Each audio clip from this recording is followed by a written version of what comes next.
I found that I was great at writing prose per se, right? Like in school, I just write these great stories. I was strong in English, and I fell in love with filmmaking, and I didn't understand the script world. I didn't understand how you storytell when every other word is cut to, and you're actually having to include camera movement and things of that nature in your story. So it's almost like interrupting your story because you're visually having to tell it. So once I learned that format, then I felt like I was really a storyteller. Then I felt like I could translate my story out of my head and into a format of some size.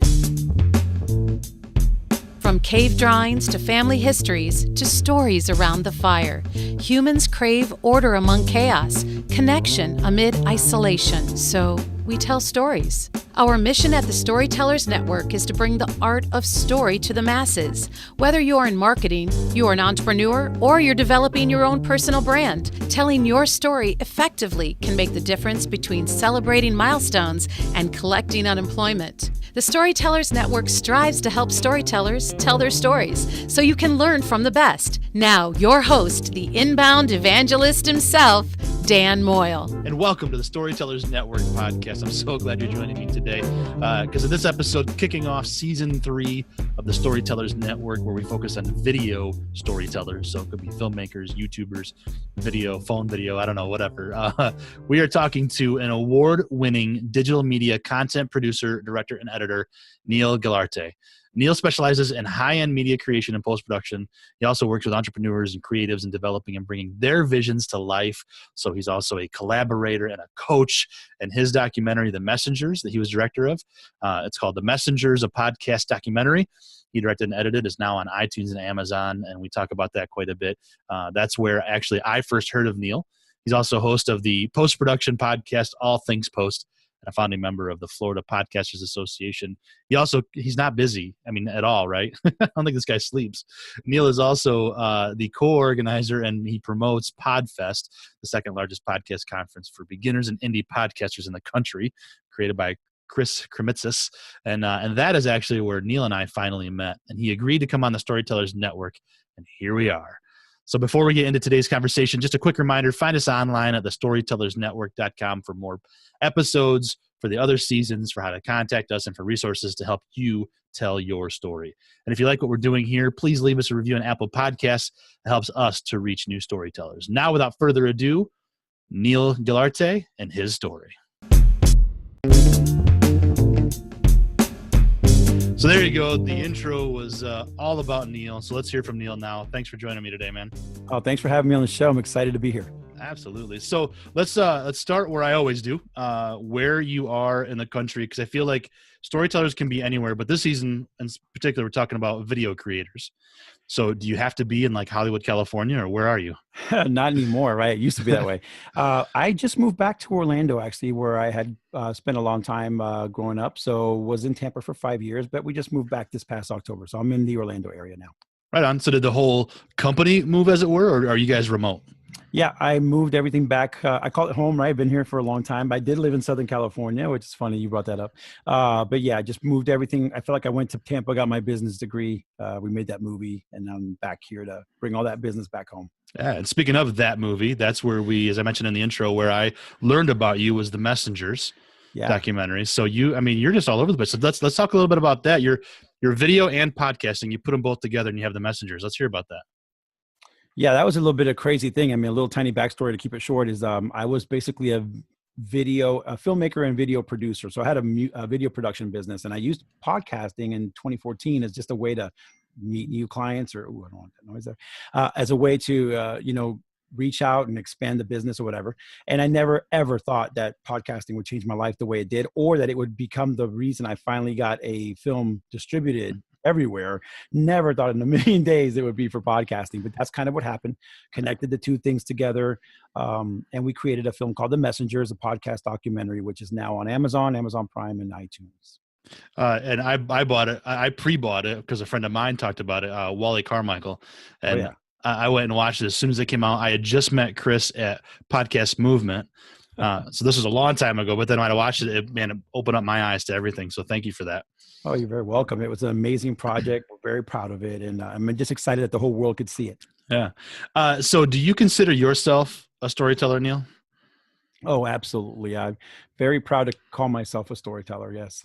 And have you always felt that about what you do, Um, or wow. as a person even? I mean, Yeah, I'm that guy that sits around and tells you all about everything. I'm the guy that was at every party telling you the funny story, but I didn't really become what I consider, a true storyteller as far as a craft until I think just after high school, early college years when I started to actually write stories and write scripts and learn the craft of filmmaking. and does writing lead right into filmmaking for you? It kind of did. At first, I was just, I found that I was great at writing prose per se, right? Like in school, I just write these great stories. I was strong in English, and I fell in love with filmmaking, and I didn't understand the script world. I didn't understand how you storytell when every other word is cut to, and you're actually having to include camera movement and things of that nature in your story. So it's almost like interrupting your story because you're visually having to tell it. So once I learned that format, then I felt like I was really a storyteller. Then I felt like I could translate my story out of my head and into a format of some site. So yeah, it's been a bunch of years. Exciting. Yeah, and so is it a so I imagine you sitting down, writing your story, creating the script, blocking the shots, doing all that, and then shooting it, editing it, everything. But Yeah. it's not just a one person show all the time, though, right? I mean, this is a collaborative medium, isn't it? It's not, but it was right. I am the one man guy for sure. Like Okay. I am the monkey. I was until I became an adult now, and I've had 25 years of doing it solo and collaborating with others, but pretty much, yeah, being the shooter, director, lighter, editor. Now I've grown my company, Wildstyle Media, to have 4 or 5 different people. So it's no longer that, which is so awesome.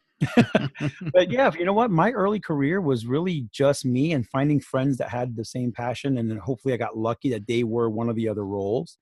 But I think that the reason that I have had such an amazing career is that I did fill all the roles.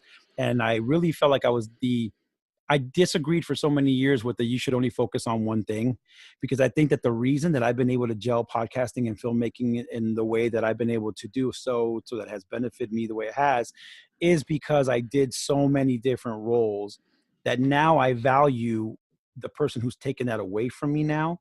And I can really appreciate what they're bringing to the table because I can finally give that up. And how do you see that teamwork now change your craft of storytelling when you Oh, collaborate with somebody? Is it hugely different? first of all, I love collaboration. I was a one-man band by force, not by choice. So I've always been a great collaborator. I pride myself in trying to be a great collaborator when I'm being asked to. So now what happens is I can actually focus on the part I love.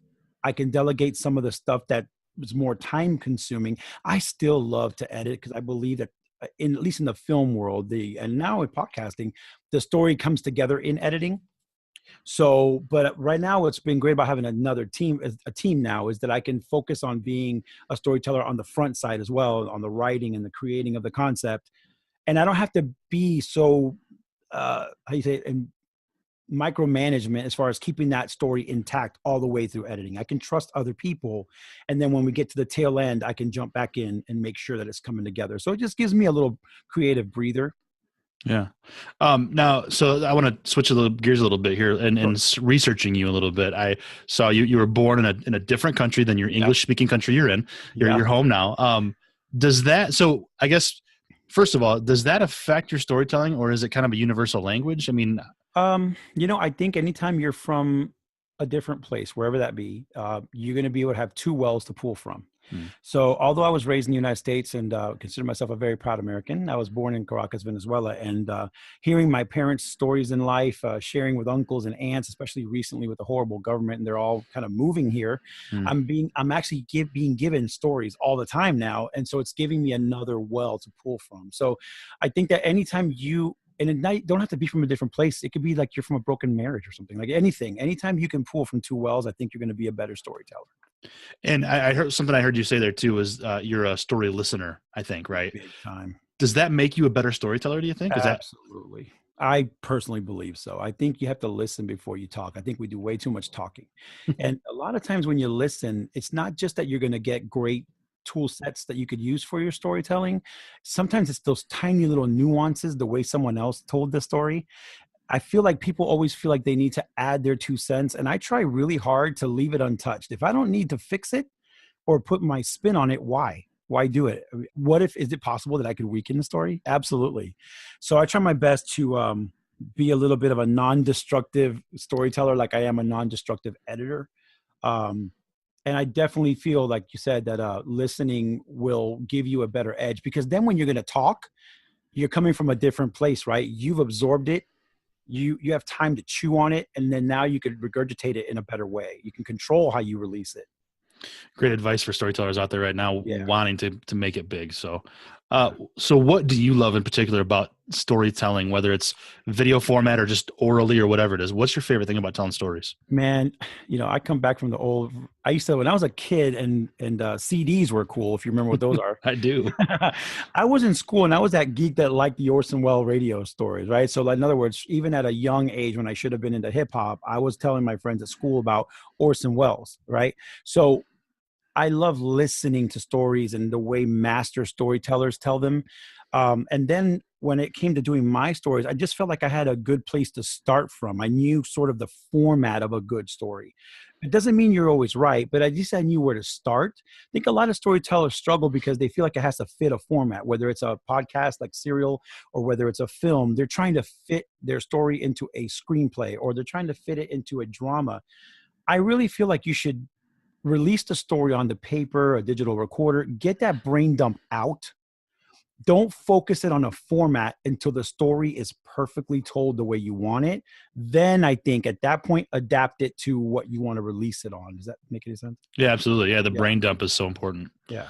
I've talked with guys, Tom Schwab that owns Interview Valet that I work for. He talks about, instead of writing, he just talks into a recorder. Yeah. And then transcribes it and like, okay, there's a start. Yep. Use technology to your benefit. Absolutely. Absolutely. What do you think is one of the bigger challenges then with storytelling right now? People copying everybody else's story, I think, is a big problem. Regurgitating something that's been done, or the reverse, right? Like, oh, we don't have any good stories. Let's go back into the 80s and pull from there. Mm-hmm. I think that, and this is funny you're asking me this, so you can trim this and edit this all you like. But I feel like I need to share this with your listener, because I just had this conversation with a friend about people no longer having their own original thoughts. Like, we're very much a quote Gary Vaynerchuk, every Twitter account is quoting everybody's quotes. And I'm a big believer in talking to people and looking for others that kind of have their own thoughts, right? Because what happens there is that's where original stories will come from. And I think we've gotten away from original storytelling and original. Everything now is an adaptation of something, or we want to convert a book into a movie. Do you understand how many amazing stories? When I traveled for the Messengers to Guatemala, I could have written down 100 stories. And every one of those could have been an independent documentary. But we're so caught up in quoting others, making it like others. Oh, there's a trend, so let's make that kind of movie. I really think I would love to see a renaissance like there were back in the Renaissance days. I would love to see a film renaissance where people start to tell original, never before told stories and finding a way to release it instead of trying to get something released because it fits a genre or trend. Mm-hmm. It's funny that because I feel the same way about so much. And there's, there's only 2 stories in the world, right? A love story and a death story, I guess. Right. Yeah. But there's so many ways to tell it. Right. And, but it's funny that you say that about quotes, because, everybody's quoting a quote that quoted a quote, and it gets so just kind of all jacked up. Right. And I'll just share this quick story with you. I think you'll get a kick out of it, and hopefully the listeners do too. I had somebody that worked for me for a while that was doing social media for all of our company that I was with, this mortgage company. And he wanted to do like a motivational Monday type thing. Okay, fine.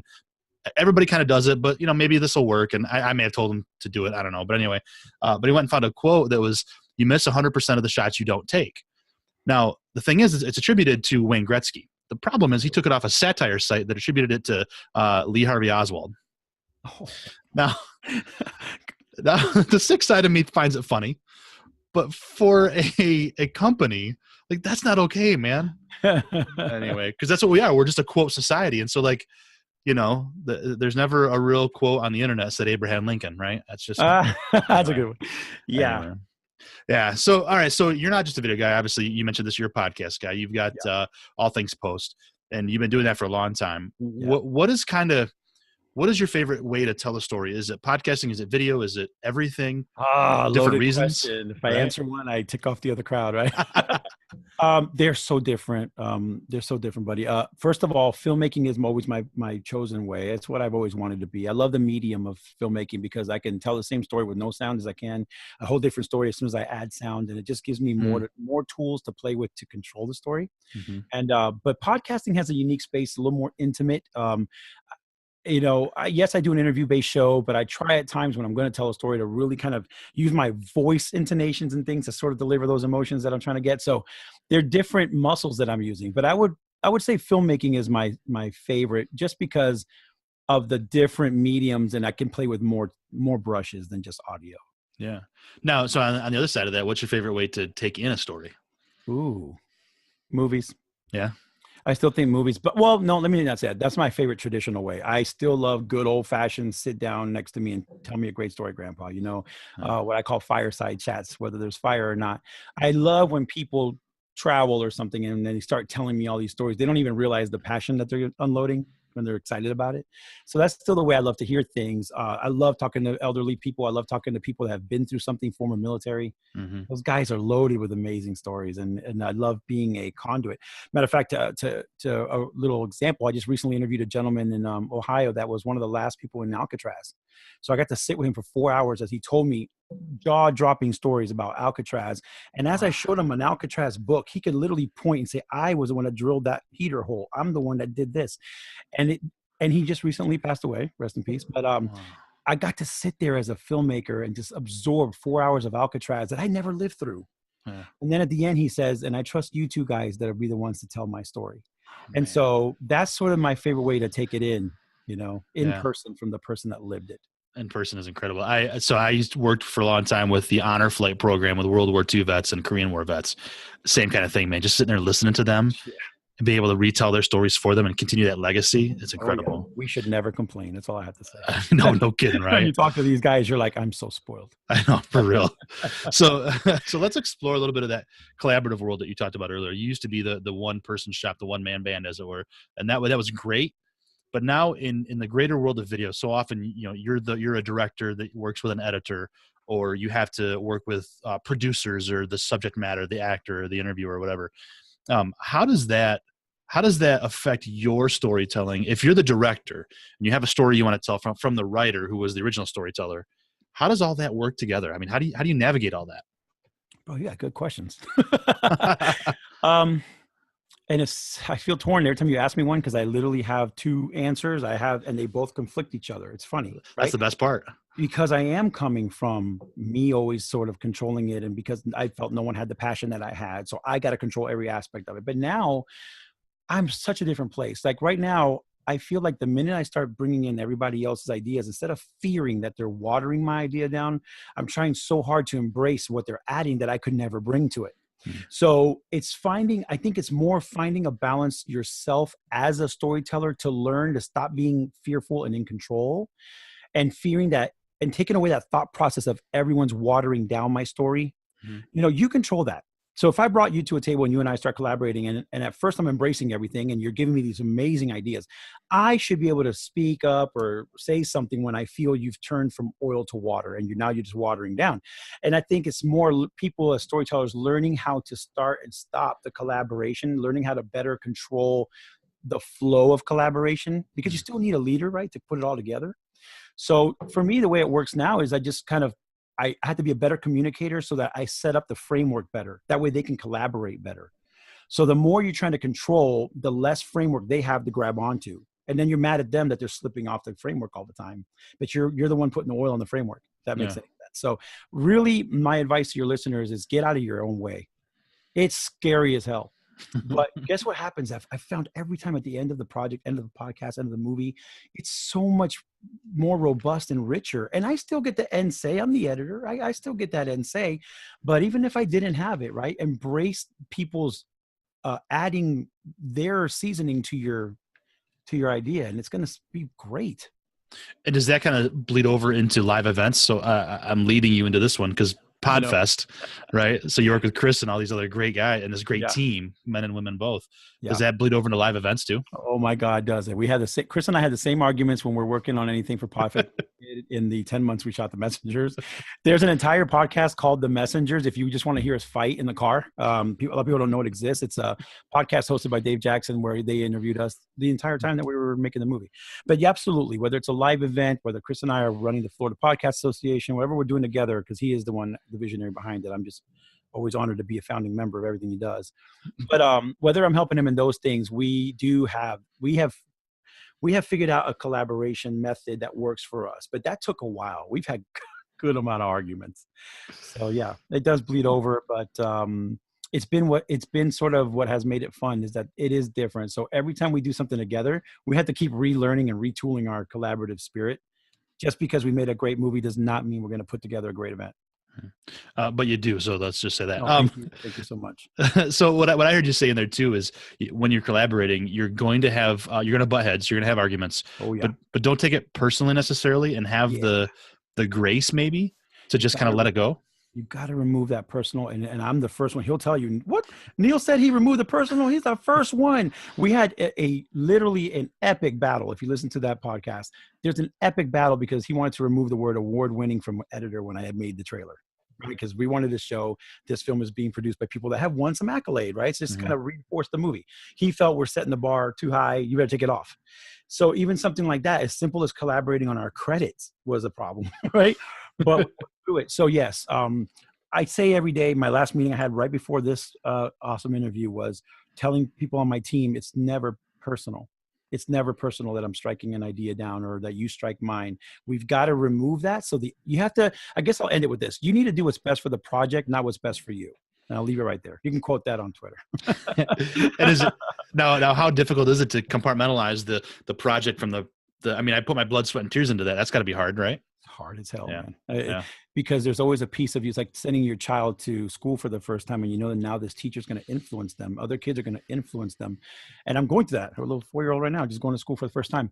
It feels like a movie with Chris. But you know, I'm learning the lesson. I'm learning the lesson of being, like you said right out of the gate, being a better collaborator, but a collaborator that's still balancing the leadership side of it. And I try to just be better and better at every project. And you have to own when you screw up, guys. I mean, the biggest thing is you have to say, you know, my movie's weaker because I didn't let that guy do that angle that he wanted to shoot that day. And because I was being a control freak, I told him, no, that happened on The Messengers twice. I was like, we don't have an angle from that. And I remember the guy wanting to do it, but I was being Mr. Director and we're done when I'm done. And now I paid a price for it later.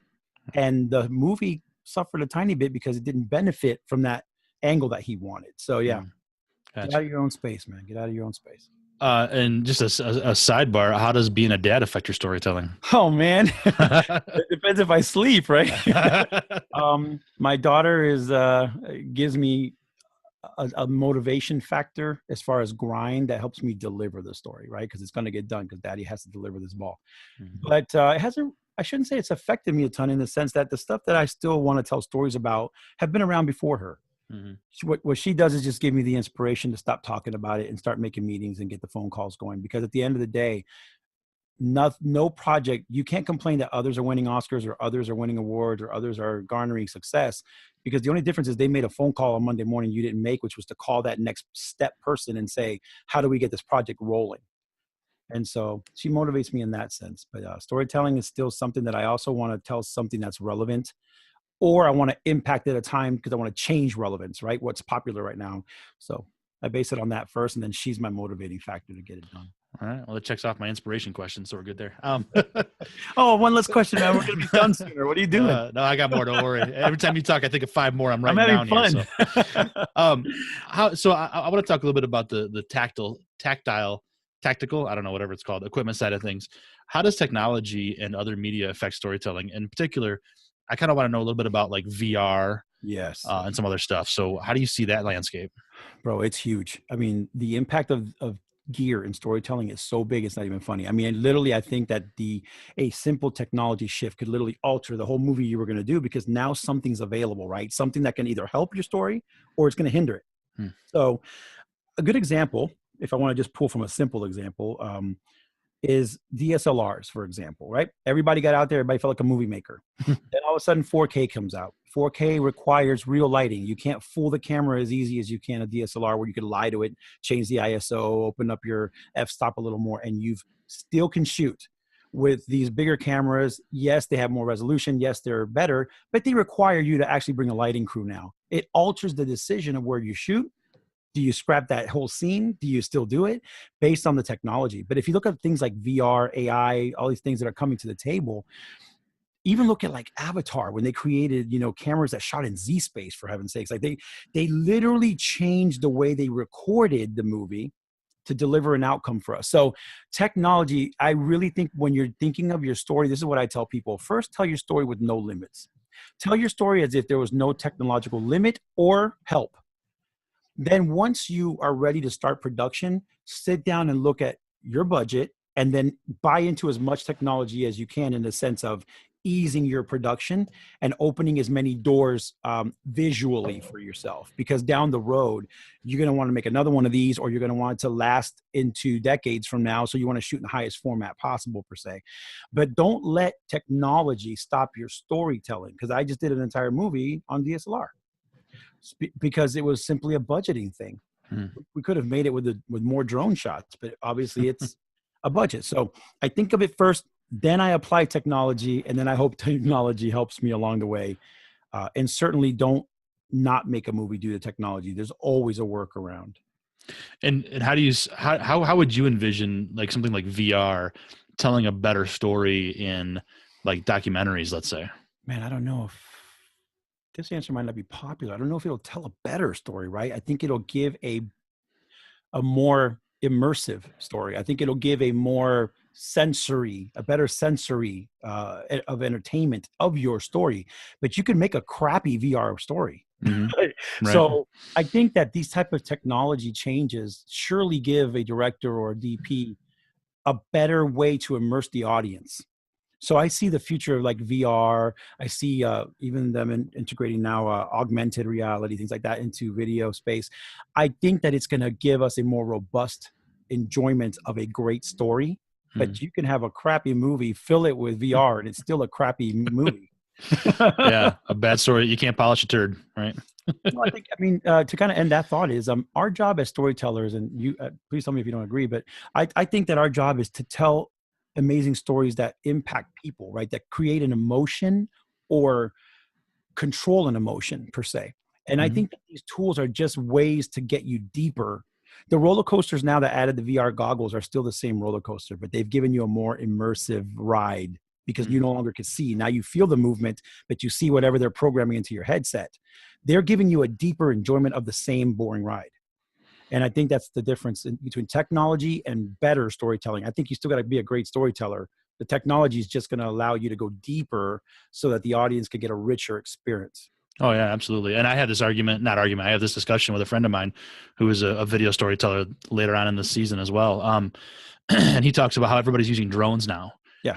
And like drones are great. They looks amazing. But if you only tell the story, if you only tell it with a drone, probably not a great story, unless it's a drone story of some kind. But you have to be able to mix the different media, and different shots and everything. So yeah, that's a great way to say it. Messengers, we did DSLR, drone, GoPro, you name it. Whatever tool is right for the shot that I need for this film. Mm-hmm. So how do you think that social media then, take it out of the media, the technical side of things, how has social media affected you? Yeah. Big. I'm a big social media guy. Anybody that follows me, even in the smallest way, knows I live on Twitter. I live on because coming up, I always had to do word of mouth to grow. No one knew I existed. Today, I could be on a production. I'm tweeting photos of me live. And before I leave that production, I'm getting hired for another one. It's happened twice during the making of The Messengers. I ended up in Haiti. I was in Guatemala for The Messengers. Someone saw a picture of me flying my drone and hired me to go to Haiti. And so I was able to get another entire documentary out of that. And recently, someone saw The Messengers on Amazon and hired me to do a documentary about an artist out of Tampa. So social media, leaving breadcrumbs for people to be able to follow my journey, has certainly benefited me financially. My business, literally. I joke with some of my guys, hey, when you're out shooting, make sure you're posting behind the scenes pictures. You'll see it'll literally trigger a new job. People, when they see you hustling and see you really busy, they want you on their team.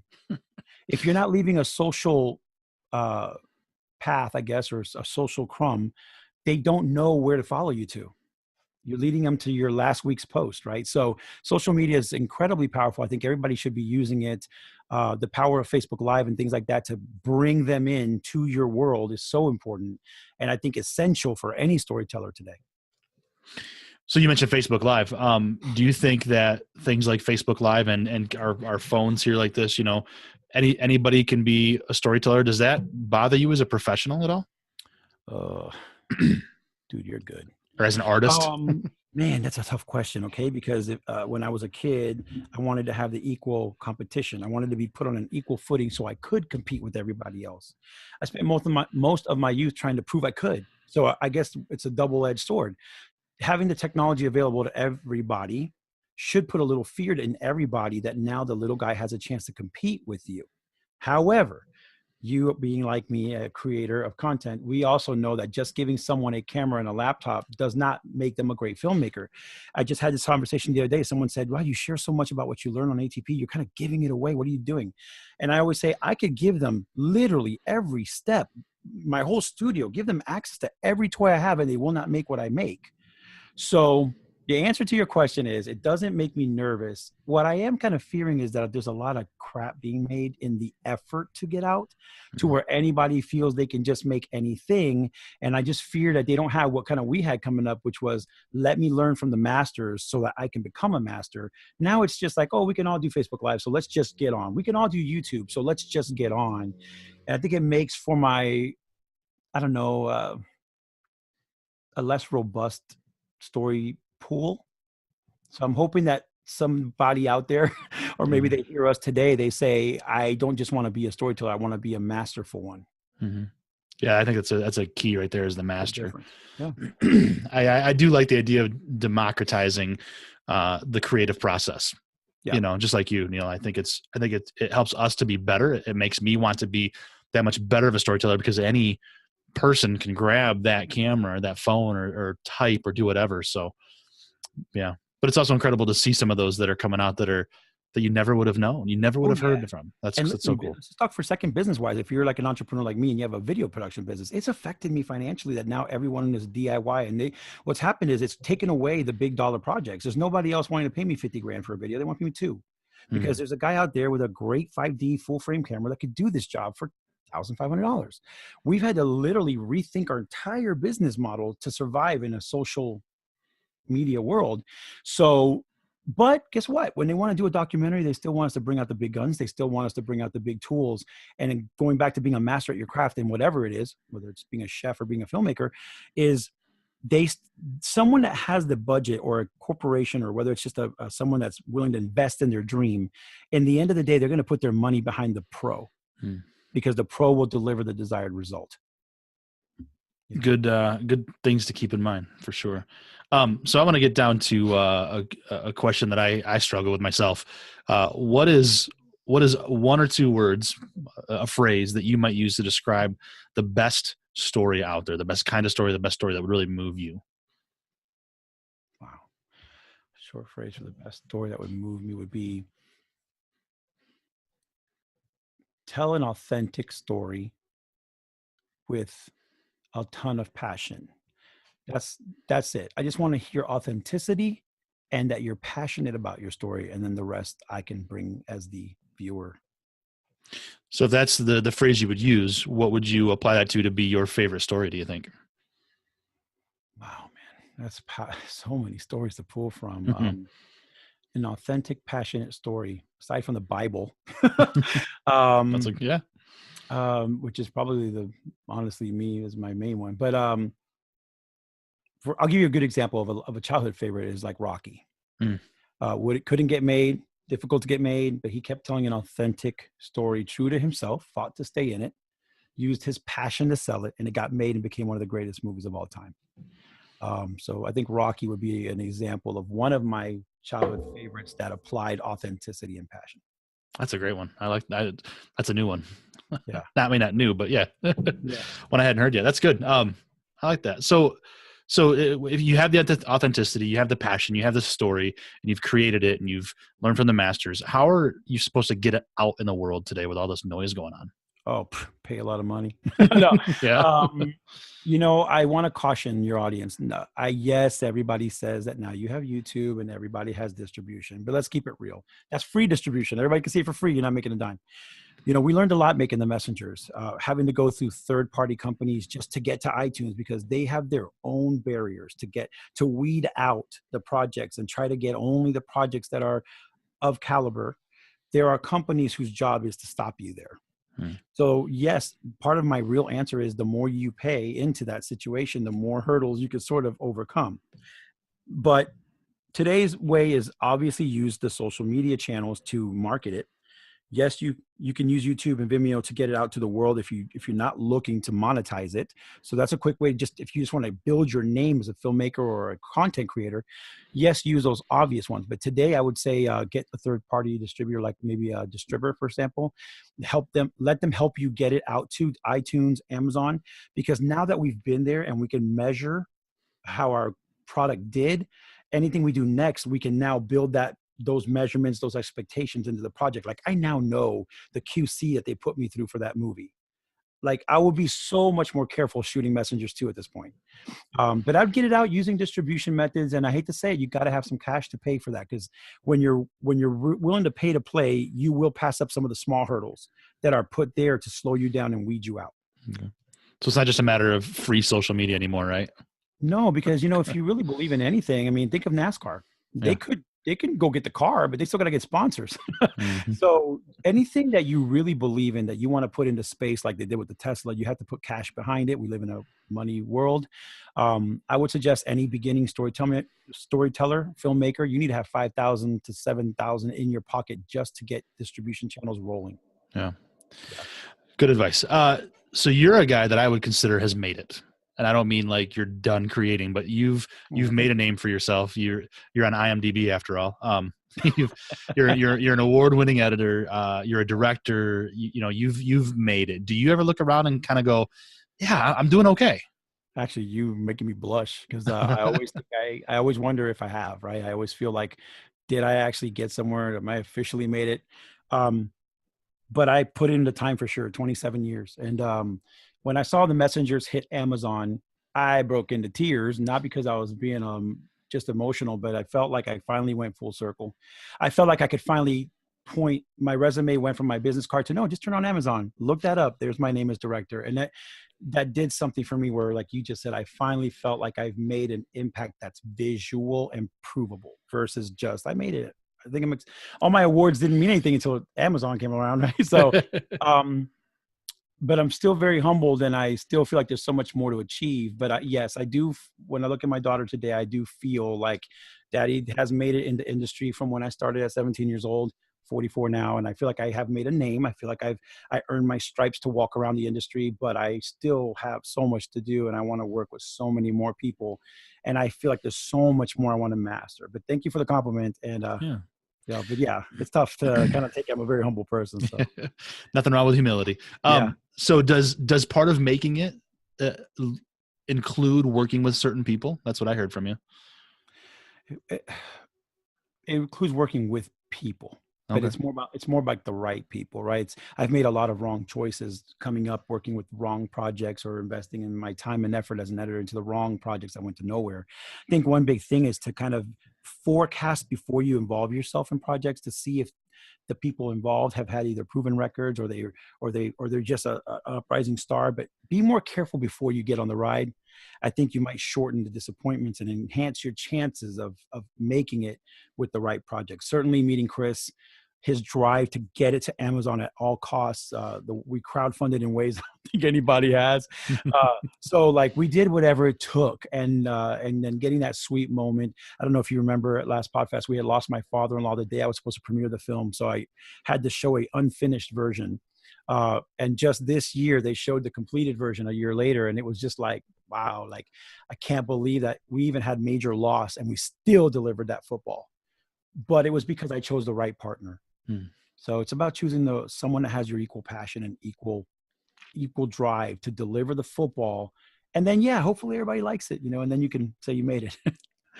And after 27 years, now that you've made it, I've convinced you of that. How, and you can't obviously tell the entire story, but what's kind of a snapshot of how you made it to this point after 27 years? What's a little bit of that journey for you? Man, I can give you a quick answer for that one. Risk.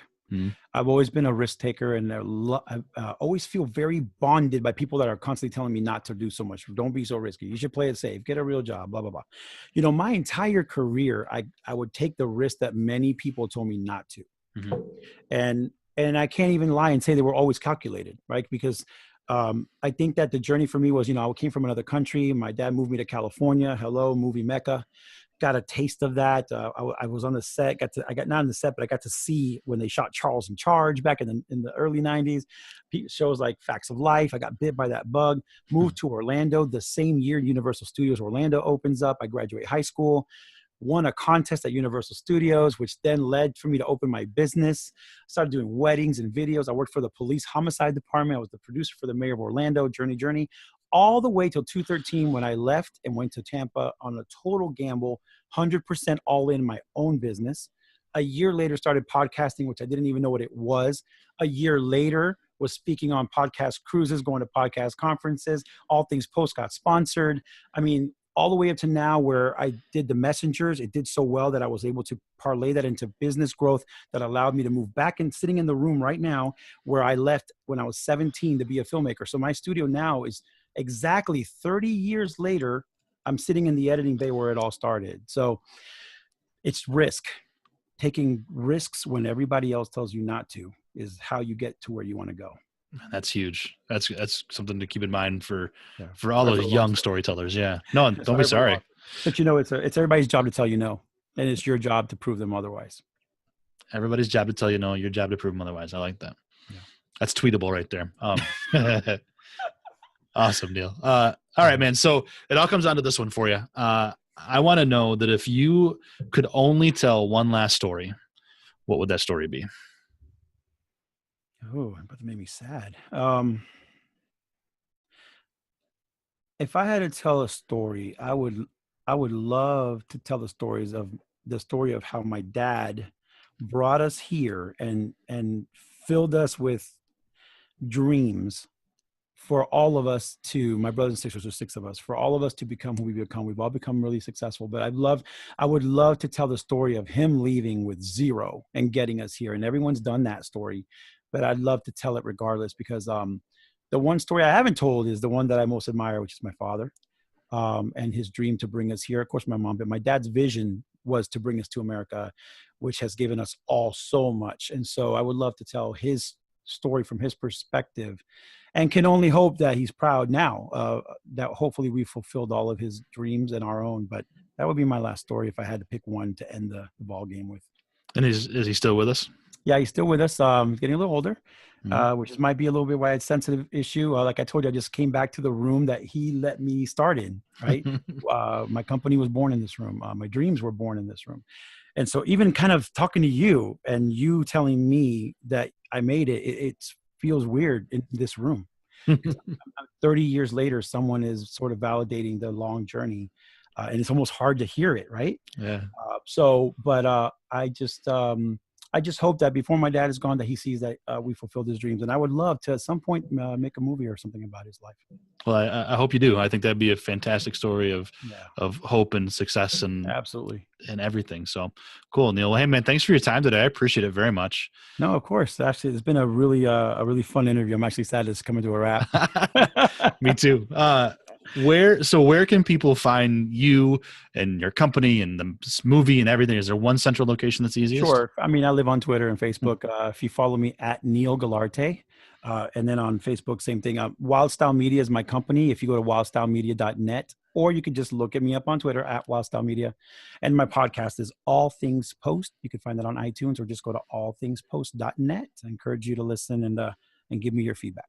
Yeah, that's cool, man. We'll put all that in the show notes. So thanks for all you do, man. I'd say, well, like I said, I became a big fan through the messengers, meeting you at Podfest, watching you just work the room is so much fun. Man, an incredible honor to have you on my show, man. Thanks so much. Neil. Dude, thank you. The honor's all mine. And anything you need from me, you just reach out.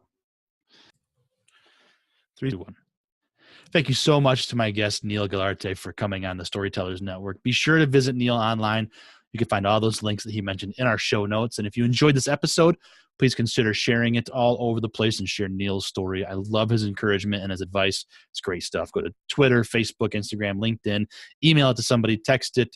I don't care where you send it. Just send it everywhere, would you? Anywhere you can share with other storytellers is always helpful. And also, please consider leaving us a review over on Apple Podcasts or formerly iTunes, whatever you want to call it now. We appreciate those as well. It helps us reach new storytellers there too. So until next time, here is to telling our stories and having stories to tell. Cheers.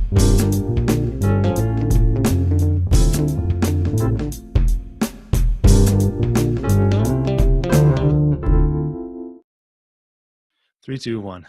And welcome to the Storytellers Network podcast. 3, 2, 1. And welcome to the I should leave these in.